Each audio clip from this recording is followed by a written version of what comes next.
Good morning and happy Friday.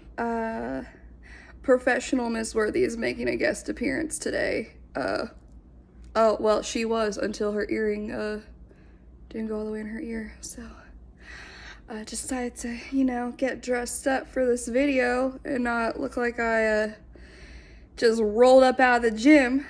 So, hope you guys are doing well. We made it through our first week, and I'm sure that you guys saw yesterday that we're going to be out of school another week. So right now it's looking like we won't be back at school till April 6th.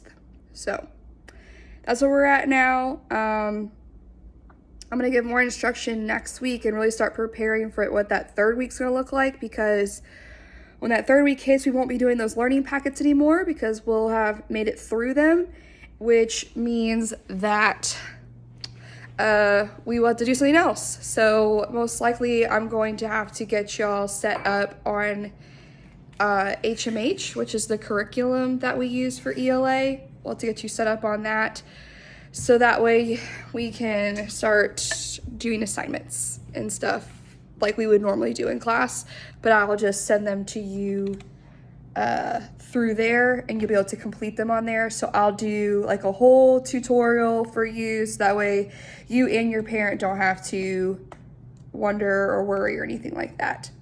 So I did want to start off today though by just reminding us of our class pledge, because I know we haven't really had the opportunity to do that in a while since we haven't been in class, but I just wanted to remind us of our class pledge and how you can still live that out even when we're not at school together. So remember, the first line is I am kind. So remember, you can be kind to your parents, to your siblings, to the people that you may come across, even though most of us are just staying at home right now. Remember, the best thing you can do in a time like this is to be kind to one another and just to show other people kindness and grace. And your parents are doing the best that they can right now. Some of them are still going out to work and then coming back home, and even the ones that are working from home, they're doing the best that they can. And so let's just remember to be kind, and that we're all learning how to do this right now. This is new to every single one of us. And that leads me to my second point. I can learn. Even though this is a weird way to learn and it's something that we all haven't really done before, you are still able to learn. We are still going to be learning new things. We're still going to be practicing old concepts and making sure we really understand them. And you can learn. You can learn this way. It may feel like you can't at times, but you can. Which leads me to my third line. I am capable. You are more than capable of learning. You are more than capable of doing the assignments that I give, watching these videos, and just being a problem solver the way that I know you are. And guess what? Being capable doesn't mean that you don't ask for help. You can ask for help, which means you can ask for your parents' help. And if your parents may say, I don't really know, guess what? You have an email. You can email me. I'm sure we could try to find a way to video chat if we needed to. You have multiple ways that you can ask for help. So you are completely and totally capable of doing your work, and you're completely and totally capable of asking for help. Next line, my life matters. This is completely and totally true.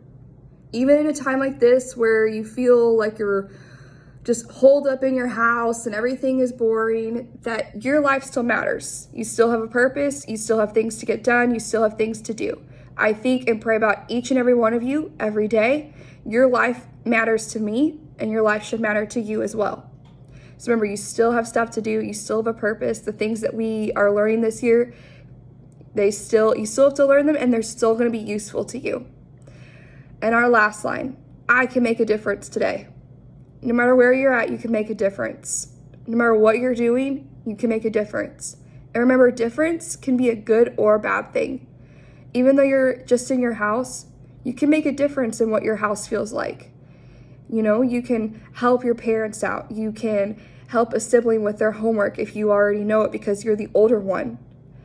You can take that time. You can have grace on your parents and everyone else in your house that's learning how to do this new thing that we call life. So you can make a difference within your own household today. And I think too, by taking all the proper precautions and doing what the government and CDC is asking us to do, that you can also make a difference in the world by simply staying home and doing what's being asked of you. So that is our class pledge.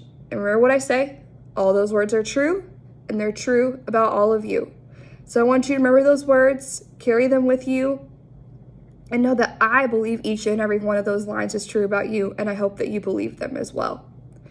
So now on to the lesson. So it's Friday, we made it. I'm gonna kind of go backwards a little bit today. So I'm gonna start off with writing. So writing today is what is one important thing that other people should know about you. So what's one super, super important thing about you, or just a part of your personality that you think is super important, and for someone to really understand you, that they would need to know that about you.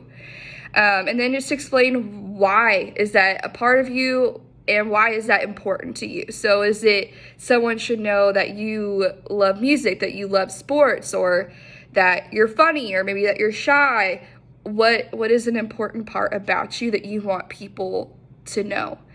And then explain why that's an important part of you and why that's essential for people to know.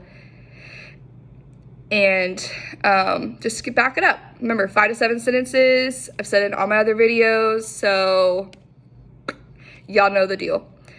Next, grammar. Homophones. We have gone over homophones. I think you've been doing homophones probably since like the 1st grade. Just remember, they are words that sound the same.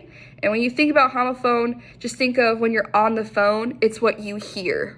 Okay, it's what you hear. And so it's gonna be same sound, same sound. So like the first one, it has 2, 2, and 2. It all sounds the same, but all of those have different meanings. Okay, so the first 2 is like, I'm going to this place. The second one is the number 2. The third one is 2, like, oh, me too, as in also, or yes, as well. Like I also have that type of thing. So remember that they have different meanings, but they sound exactly the same. So we have to make sure that we remember that we think about the sentence, we look at the context clues to help us understand which one we should pick. And I know that y'all are gonna do great at this. Y'all were rock stars at it when we were in class. So I'm really, really not too concerned as far as homophones. But if you do have any questions, please feel free to reach out.